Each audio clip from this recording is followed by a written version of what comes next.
प्रकृति ने सब चीजों को किसी न किसी मतलब के लिए बनाया है। एक भी चीज ऐसी नहीं है जिसका कोई अर्थ ना हो, मतलब ना हो या उसका गुण ना हो। हर चीज गुण से भरी हुई है और उसका अर्थ भी है, महत्व भी है, लेकिन उसका अर्थ और महत्व का फल तभी मिलता है जब वो फलीभूत हो।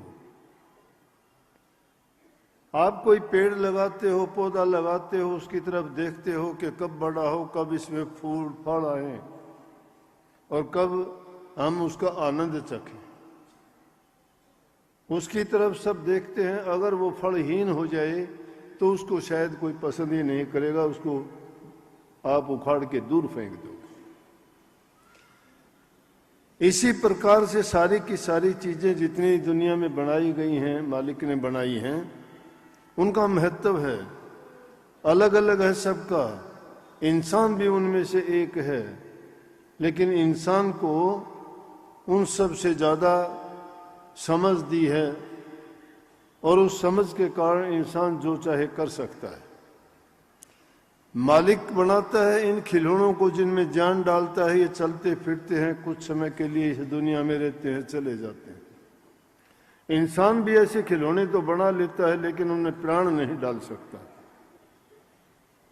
और अगर उनमें कुछ बनावटी चीजें डाल के उनको हिला डुलने की शक्ति भी दे देता है।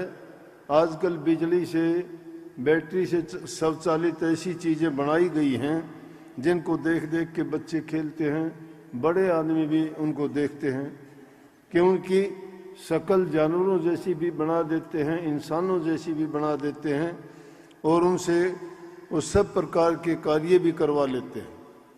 विज्ञान है इसकी खोज की, बुद्धि किसकी लगी? इंसान की लगी। ऐसी बुद्धि और किसी जीव में नहीं, इंसान में है।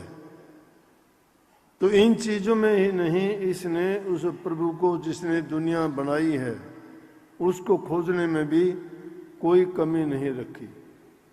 जब से सृष्टि की रचना हुई है, जीव दुनिया में आए हैं, सबकी यही तलाश रही है। चाहे किसी ने तप के द्वारा, किसी ने ज्ञान के द्वारा, किसी ने व्रत के द्वारा, किसी ने पूजा पाठ के द्वारा, किसी ने मंत्र यज्ञ हवन के द्वारा उसको खोजने की और पाने की कोशिश की।